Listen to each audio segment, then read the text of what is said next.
ಬಯಸಿ ಬಯಸಿ ಆದವನಲ್ಲ ಸಾಹಿತಿ, ಬಯಸದೇ ಬಂದ ಭಾಗ್ಯ ಕಾವ್ಯ ಅವನ ಪ್ರೇಯಸಿ.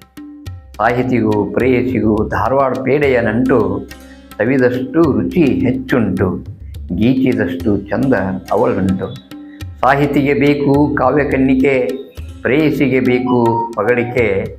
ಸಾಹಿತಿಯ ಪ್ರೇಯಸಿ ಪಕ್ಕದಲ್ಲಿ ಇದ್ದಂತೆ ಭಾವಿಸುವನು ಕಲ್ಪನೆಯಲ್ಲಿ.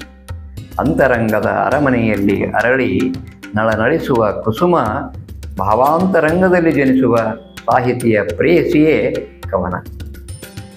ಇದು ಕವನ ಹುಟ್ಟುವಂಥ ಸಮಯ ಬಂದಾಗ ಕವಿಯಾದವನು ಅದನ್ನು ಕ್ಯಾಚ್ ಮಾಡಬೇಕು.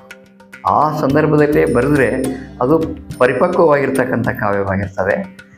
ಇಲ್ಲದೆ ಹೋದರೆ ಅದನ್ನೇ ಮತ್ತೆ ನಾವು ಮೈಗೂಡಿಸಿಕೊಂಡು ಬರಿಬೇಕು ಅಂತಂದರೆ ಸ್ವಲ್ಪ ತ್ರಾಸಾಗ್ತದೆ. ಅದಕ್ಕೆ ಕಾವ್ಯ ಹುಟ್ಟುವ ಸಮಯ ಅಂತ ಒಂದಿರ್ತದೆ.